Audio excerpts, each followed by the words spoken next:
rasa khusyuk dalam solat tu. So seterusnya, ihsan kepada makhluk-makhluk Allah Subhanahu wa taala. Contohnya kisah anjing diberi air oleh seorang bagaimana yang tahu yang hidupnya beliau tu dia seorang dan kemudian akhirnya bila dia nampak anjing yang kehausan, kemudian diberikan air dengan kasus. Akhirnya dimasukkan ke syurga. Dan akhir sekali ihsan kepada ibu bapa daripada surah Al-Isra. Fala taqul lahum uffin.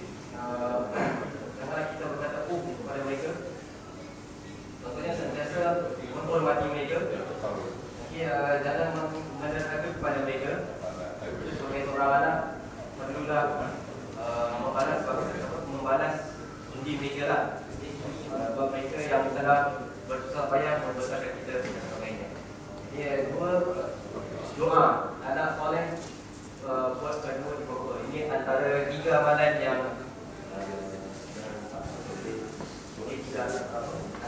selain daripada doa ada amal jariah dan sedekah. Dan akhir sekali dalam hadis Nabi, maka yu'minu billahi wal yawmil akhir wa yu'min jarahu. Termasuk juga saudara dan jiran. Okey, terima kasih kumpulan ihsan. Okey. Alhamdulillah, yang pertama dia diberikan sebuah contoh ihsan kepada Allah. Maknanya kita memperhati solat kita lebih khusyuk lagi. Itu apa artinya? Artinya ihsan dekat sini dah dikatakan dalam hadis Nabi sallallahu alaihi wasallam, kita mesti menyembah kepada Allah seakan-akan kita lihat Allah. Seakan-akan kita lihat. Tapi kalau kita tak mampu untuk dapatkan perasaan melihat Allah, maka kita tahu bahawa Allah Subhanahu wa taala lihat kita. Maknanya bila kita memperbaiki solat kita, maknanya kita menjadikan ibadah kita tu satu kualiti yang satu perkara yang satu ibadah yang sangat berkualiti.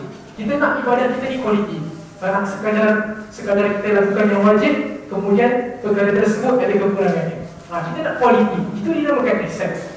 Kemudian seterusnya yang kedua, diberikan contoh ihsan kepada makhluk-makhluk Allah. Tak kira lah, bukan sekadar dengan manusia, tapi dengan makhluk Allah, dengan binatang, dengan tumbuh-tumbuhan, dengan batu-batu dan sebagainya.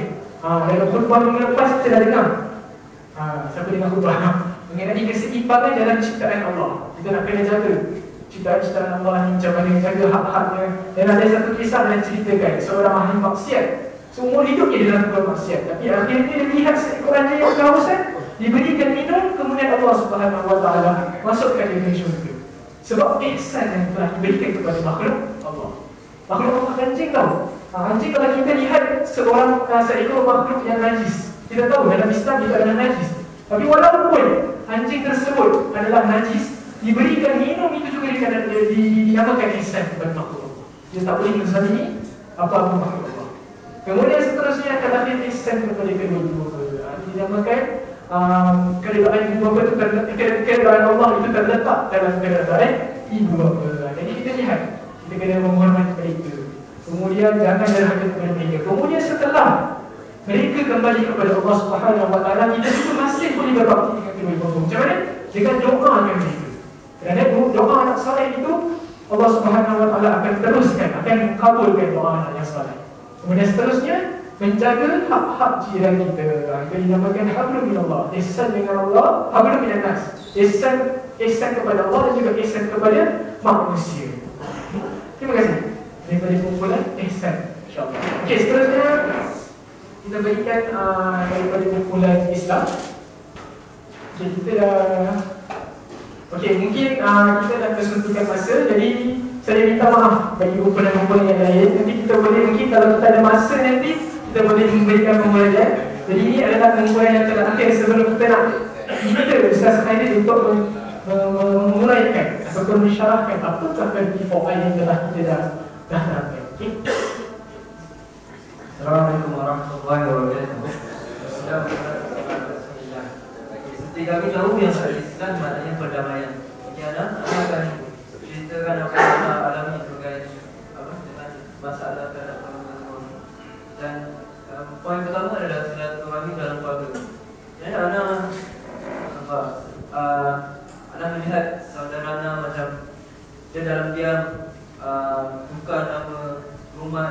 daripada rumah itu rumah menjadi ibu bapa dia lah. So dah tukar nama bapak dia, tukar nama dia. Terus akhirnya dah halau anak ibu bapa dia sendiri. Jadi dia memanggil diri dia orang, cakap, maaf kata Kak, saya lahir daripada anjing dan dia bagi nama ibu bapa dia seperti jinzir. Dan anak terus beringat satu hadis Rasulullah SAW mengatakan, "Mathalul ladzi yadhkuru rabbahu wa la yadhkuru mathalul hayy wal mayyit." Keutamaan antara mereka yang mengingati Allah dan mereka yang tidak mengingati Allah seperti yang hidup dan yang mati. Dan itulah keadaan mereka itu begitu kerana mereka tidak mengingati Allah. Jadi dan ada satu juga pengalaman yang sedang memperbaiki salah faham di antara ahli keluarga. Kerana saudara anak, pakcik anak, dia dengan adik-beradik dia tiba-tiba pada satu ketika tu secara mendadak macam diorang putus silaturahim tiba-tiba dan diorang macam tak tahu apa sebab tu. Dan mana yang Al-Quran mengatakan innamal mu'minuna ikhwah fa aslihu baina akhawaykum. Maka sebenarnya seorang beriman tu adalah saudara, maka memperbaikilah antara saudara kalian. Dan maka macam diorang pada orang yang sekolah yang mengingati Allah dengan terbaik lah.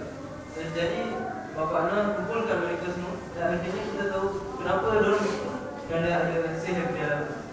Ada orang macam dengki terhadap mereka dan pisahkan antara mereka. Tapi dengan Alhamdulillah dengan mereka mengingati Allah, Allah senang bersama mereka. Dan kami, ni selalu jawapan yang ada dalam menerima nasihat atau pandangan yang berbeza. Ni yang kita sedang kenal macam ni, kita sesak lah lagi lah semua. Jadi kita kena lapang dada dalam menerima nasihat. Kerana adil nasihat, agama itu adalah nasihat. Jadi nasihat dengan hikmah juga. Dan sama juga dengan ini.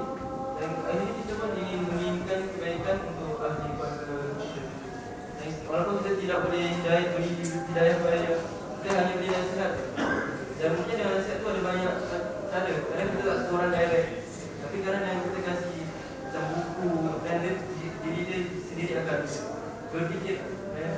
Rasulullah SAW kata, tahab berikanlah hadiah, mungkin itu akan menimbulkan kecintaan.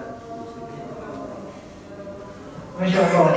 Okey, jadi kita dapat lihat satu pengungsian ataupun pengalaman yang diceritakan tadi adalah pengalaman yang betul-betul benar. Jadi daripada cerita tersebut kita boleh ambil iktibar daripadanya. Orang yang tiba-tiba tukarkan nama rumah kepada namanya sendiri, kemudian menghalau ibu bapanya, adik-beradiknya dihalau. Jadi kita ambil iktibar daripada cerita itu, jangan lakukan perkara tersebut.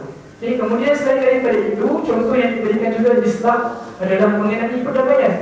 Di antara juga dikatakan dekat sini dan tadi diceritakan mengenai adik-beradik ataupun keluarga yang memecahkan silaturahim. Jadi kalau silaturahim ini Nabi SAW sangat penting.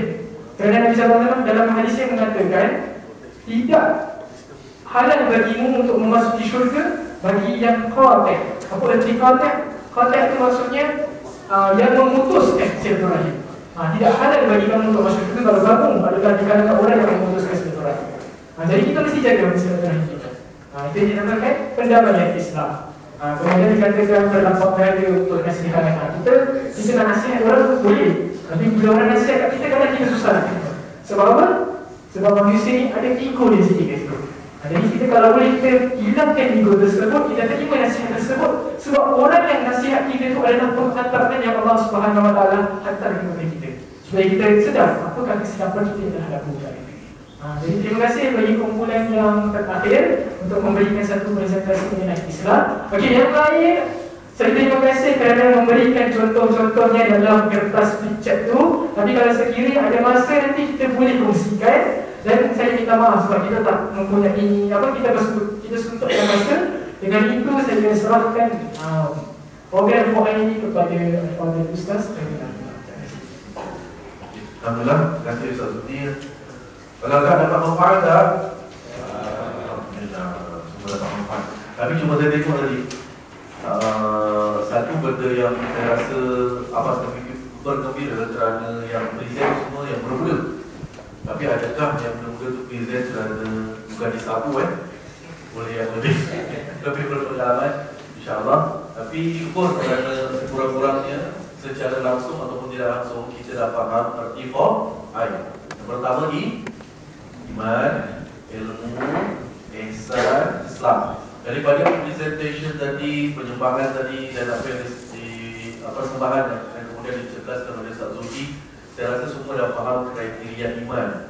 Apa tu iman, apa tu ilmu, apa tu ihsan, apa tu Islam dalam kehidupan kita sebagai seorang individu Muslim dan mukmin.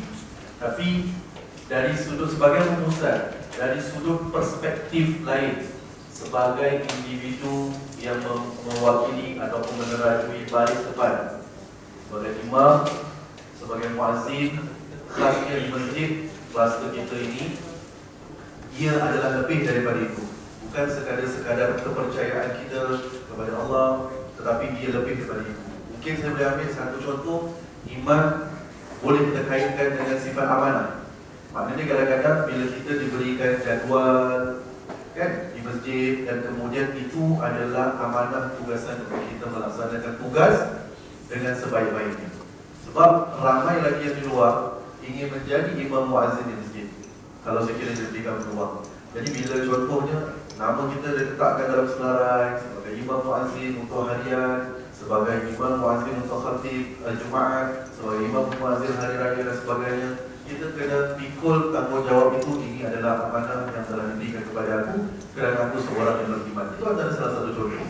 Maknanya dia bertujuan juga untuk kita memikul amanah itu dengan sebaik-baiknya.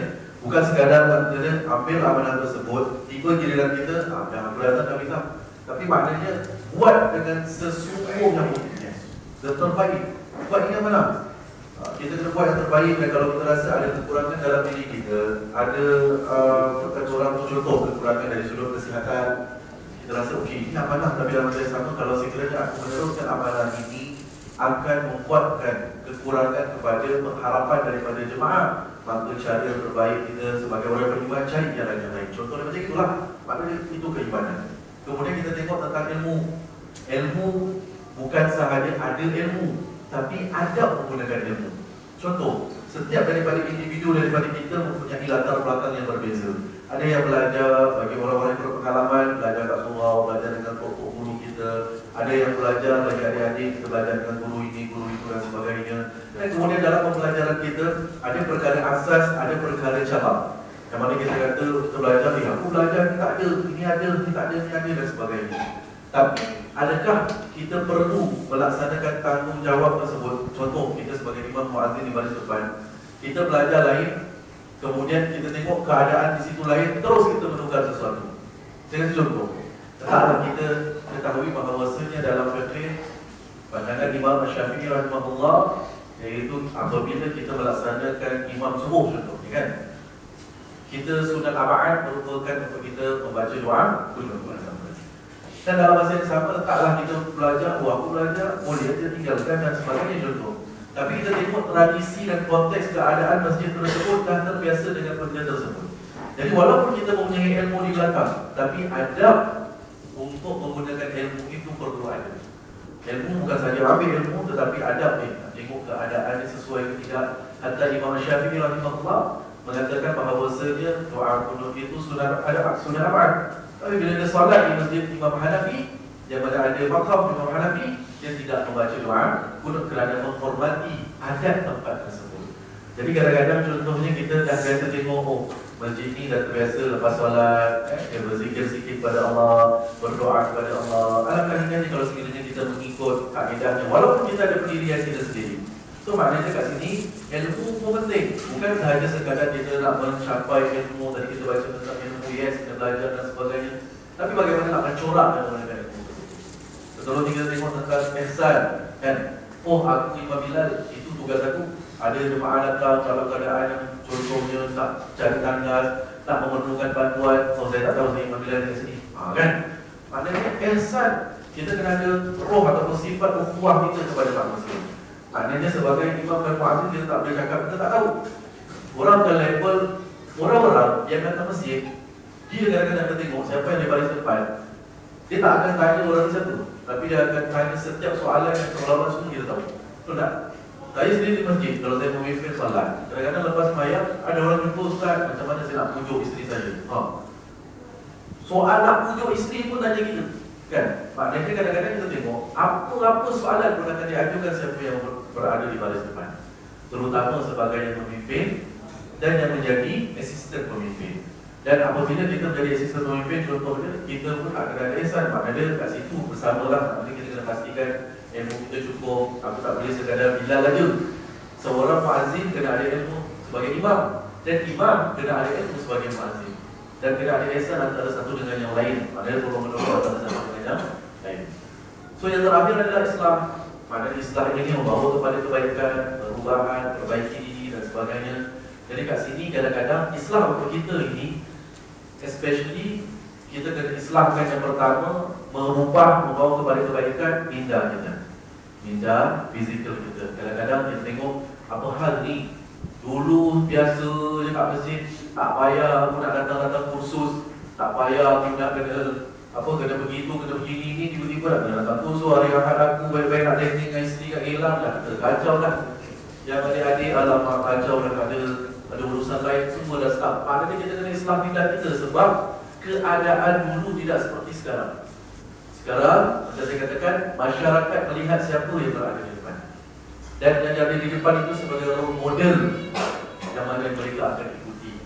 Sebab itu, nasihat saya kepada adik-adik yang ada di sini yang baru ramai, ambil sedikit sebanyak pengalaman daripada pakcik-pakcik kita yang ada di meja-meja ini. Kerana mereka, walaupun mereka itu orang yang lama, ada yang mungkin gigi tinggal 2 tu, ada yang mungkin sudah berusia, tapi mereka punya pengalaman daripada muda dulu adalah sangat pertas untuk dikongsikan dengan kita.